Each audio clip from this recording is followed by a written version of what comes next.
जब paper leak होता है तो ये भरोसा छिनता है। सही बात है, सही बात है। You are supposed to be the custodian of our faith in the republic. The moment a paper leak happens, आप सब लोगों से ये भरोसा छीनते।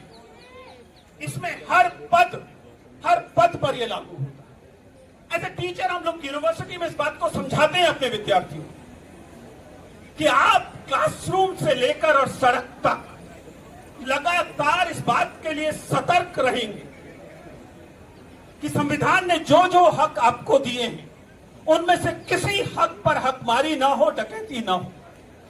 लेकिन इस तरह की बॉडीज जब खड़ी होती हैं और वो बॉडीज ये इंश्योर करने की कोशिश करती हैं कि जो जायज जिसको मिलना चाहिए वो ना मिले, तब दरअसल आपका हक छिनता है। एग्जैक्टली। और जब मेरे विद्यार्थियों का हक छिनता है तो मेरी जिम्मेदारी बनती है कि मैं उनके साथ कंधे से कंधा लगाकर खड़ा हूं। जरा सोच कर देखिए इस भरोसे के बारे में। आप नीट के लिए खास तौर से चिंतित हैं।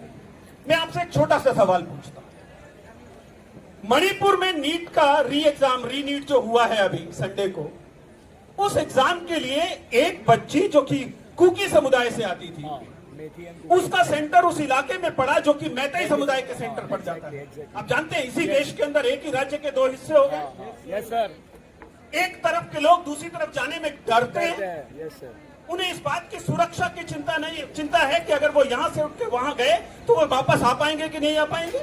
ये हमारे देश में हो रहा है, हमारे गणतंत्र में हो रहा है, जिसमें हमारे पास बाकायदा स्वतंत्रता का अधिकार है, मूल अधिकार के तौर पर कि हर व्यक्ति को देश में कहीं भी जाने का हक होगा। वह बच्ची जो कि कुकी समुदाय से आती है, उसका सेंटर उस इलाके में आ गया जिसे मैती समुदाय का इलाका कहा जाता है, और देश उसे ये आश्वासन नहीं दे सका कि अगर आप उस सेंटर में जाके परीक्षा देंगे तो हम सुनिश्चित करते हैं कि आप सुरक्षित रहेंगे। ये कितनी शर्मनाक बात है। क्या हमें नागरिक होने के नाते उस लड़की से माफी नहीं मांगनी चाहिए कि हमारा हक था मेरी बच्ची कि हम तुम्हें एक ऐसा देश देंगे जिस देश में मणिपुर तो छोड़ो, मणिपुर से दिल्ली, मणिपुर से केरल, मणिपुर से कश्मीर, तुम जहां जाना चाहो जा सकोगी, तुम सुरक्षित रहोगी।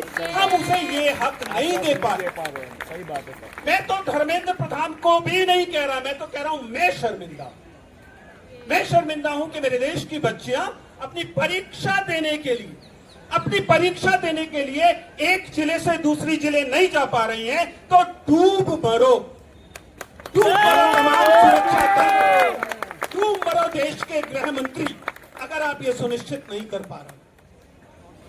मेरा सवाल यह है कि नीट की इस परीक्षा में इस एक विद्यार्थी का सवाल क्या ये कहकर मटियाया जा सकता है कि एक ही स्टूडेंट तो है? नहीं सर। काम की बात है, ध्यान रखिएगा कि देश में जब किसी एक भी व्यक्ति का हक छिनता है तो तमाम लोगों के हक पर संकट आता है। सही बात है। कोई भी अकेला नहीं डूबता। इसलिए जब आपको नफरत की गोलियां दी जाती हैं और आपको बताया जाता है कि एक पार्टी की बाकायदा अल्पसंख्यक मोर्चे की महिला कहती है कि मुसलमानों को नौकरियों से बाहर कर दो, मुसलमानों को सरकारी और जो प्राइवेट नौकरियां उन्हें नौकरियां मत दो, आपको लगता है कि वो केवल मुसलमानों की बात कर रहे हैं? वो आपकी भी बात कर रहे हैं। अर्बन नक्सलिज्म। अगर इस देश में कोई मुसलमान या कोई अल्पसंख्यक इसलिए असुरक्षित महसूस करता है कि उसकी पूजा पद्धति भिन्न है, तो हम पर शर्मिंदा होना चाहिए। क्या ये सवाल नीट के सवाल से अलग है? नहीं है। जब तक आपको ये सिखाया जाता रहेगा कि ये सवाल आपके सवाल किसानों के सवाल से अलग है, जब तक आपको ये बताया जाता रहेगा कि आपके सवाल स्त्रियों के सवाल से अलग है, आपके सवाल अल्पसंख्यकों के सवाल से अलग है, यकीन मानिए आप कभी भी अपने सवालों के लिए भी आवाज नहीं उठा पाएंगे। सही बात है सर। क्योंकि गणतंत्र एक व्यक्ति के लिए नहीं बचता। गणतंत्र को अगर बचना होता है, लोकतंत्र को अगर बचना होता है, तो पूरी समाज के लिए, पूरे नागरिकों के लिए होना होता है। अगर हम ऐसा नहीं कर पा रहे हैं तो फिर सवाल हम पर भी उठता है। एक छोटी सी बात, हालांकि इनमें से बहुत कुछ ऐसा है जो मैंने नंदिता मैम से सीखा है, और उनसे कुछ जूनियर हुई यूनिवर्सिटी में, इसलिए कहीं तो धृष्टता ही जाएगी, लेकिन मौका मिला है। और कई बार सोशल मीडिया आपको बेमतलब की ताकत भी नहीं देता है। आपको लगता है कि आपको 5 बिलियन लोग सब्सक्राइब करते हैं, इसलिए आपकी बात शायद सुन ले। हालांकि कह रहा हूं कि जो कुछ सीखा है नंदिता मैम से ही सीखा है इस मामले में। इसका संबंध इस बात से है कि हम जब नागरिक अधिकारों के लिए खड़े होते हैं, देखिए शिक्षक हूं, इसलिए यह दावा नहीं कर सकता कि जो भी बातें कहूंगा मीठी मीठी कहूंगा। मैंने अपनी सॉलिडेरिटी एक्सप्रेस की है और मैं उम्मीद करता हूं कि उससे मेरी स्थिति सब स्पष्ट हो जाती है। लेकिन पिछले 2-2.5 दशकों से लगातार इन आंदोलनों में, इन प्रतिरोधों में शामिल रहा हूं। उसके चलते प्रोटेस्ट लिटरेसी की बेसिक सी समझ पैदा हुई, और मैं आपसे शेयर करना चाहता हूं, क्योंकि आप में से बहुत लोग ऐसे होंगे जिनके लिए आंदोलन पहला आंदोलन होगा, राइट? Exactly. काफी लोग हैं, तो thank you for saying it. तो अगर ये बात थोड़ी सी कड़वी लगे या लगे कि नहीं सर, जो बात हमने कही थी आप नीट पे नहीं बोल रहे हैं, लेकिन जरूरी बात है, क्योंकि अभी अभिषेक से बात हो रही थी, आशुतोष से बात हो रही थी, वे जानना चाहते थे कि सर आप तो इस तरह के आंदोलनों में रहे हैं, आपको इस आंदोलन में क्या और चीज ऐड करने की जरूरत लग रही है?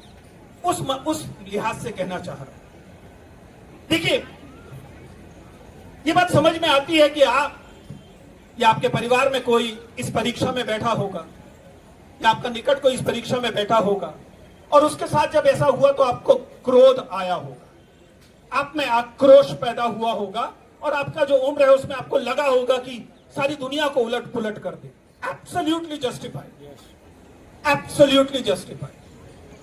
बट प्लीज अंडरस्टैंड, अगर आप एक आंदोलन में उतरते हैं तो आपने निजी तौर पर जो पाया खोया, निजी तौर पर जो आपको क्रोध आया, निजी तौर पर जो आप पे आग लगा देने की हिम्मत आई या इच्छा आई, वो मैटर नहीं करती। एक समय के बाद आपको, जब आप इस तरह के नागरिक प्रतिरोध में शामिल होते हैं, और नागरिक प्रतिरोध में शामिल होना चॉइस नहीं है, ध्यान रखिए, नागरिक प्रतिरोध में शामिल होना आपका दायित्व है, संवैधानिक हक है। ऐसा नहीं है कि आप यहां पर आए और आपने अभिजीत पर कोई एहसान किया, या विजेंद्र चौहान यहां पर आए और उन्हें लगे कि उन्होंने विद्यार्थियों पर कोई एहसान किया। ये मेरा दायित्व है, नागरिक होने के नाते मेरा दायित्व है, नागरिक होने के नाते आपका दायित्व है। लेकिन इस दायित्व में कुछ और दायित्व शामिल होते हैं, इसे समझिए। मैं हमेशा से कहता रहा हूं कि लोकतंत्र में प्रतिरोध, यूं मैं बहुत धार्मिक व्यक्ति नहीं हूं, लेकिन उस एनालॉजी का इस्तेमाल कर रहा हूं, आप समझ पाएंगे कि नागरिक प्रतिरोध के जो स्थल होते हैं वह लोकतंत्र में एक तीर्थ की तरह होते हैं, और आपको उस तीर्थ की शुचिता समझनी चाहिए। अगर आप उस तीर्थ की शुचिता समझने की स्थिति नहीं रखते तो फिर आइए, 4 नारे लगाइए और चले जाइए, आपका समर्थन होगा। लेकिन अगर आप वाकई इसे लक्ष्यों तक पहुंचाना चाहते हैं तो कुछ बेसिक सी चीजें प्लीज गांठ बांध लीजिए। पहली बात, जैसा मैंने कहा कि क्रोध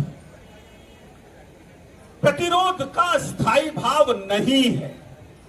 हिंदी का शिक्षक हूं, जिन लोगों को स्थायी भाव नहीं पता समझ लीजिए, हर रस का एक स्थायी भाव होता है, इसका मतलब उसका केंद्रीय मेन थीम है। When we talk about anger, Subdivisions. anger is not the central theme in democratic protest. It is not. क्योंकि एंगर किसकी थीम होती है? एंगर दंगों की थीम होती है। Yes, yes. आप दंगा करने नहीं आए हैं, भले ही धर्मेंद्र प्रधान आपको कितनी बार दहशत गर्दों की बी टीम कहें, आपको पता है कि आप नहीं हैं। अगर आपको ये पता है कि आप दहशत गर्दों की बी टीम नहीं है, तो आपको यह भी पता है कि ना तो नफरत, ना क्रोध, इवन शत्रु के खिलाफ भी ना नफरत ना क्रोध, ये आपके प्रतिरोध का स्थायी भाव नहीं है। सही बात है सर। आप पूछेंगे सर फिर स्थायी भाव है क्या? हम किस जोश किस भाव से आए? हिंदी का शिक्षक हूं, फिर से वही जाऊंगा, वीरता है। और वीरता का स्थायी भाव कौन जानता है क्या होता है? वीरता का स्थायी भाव है उत्साह। आप ठीक वैसे जैसे कि कोई युद्ध में उतरता है सैनिक, अगर युद्ध में उतरता हुआ सैनिक केवल क्रोध से भरा हुआ है तो मारा मारा जाएगा। सही बात। अगर वो उत्साह से भरा हुआ है तो उसका दिमाग ठिकाने पर होगा और उसे पता होगा कि कौन शत्रु है, कहां शत्रु है।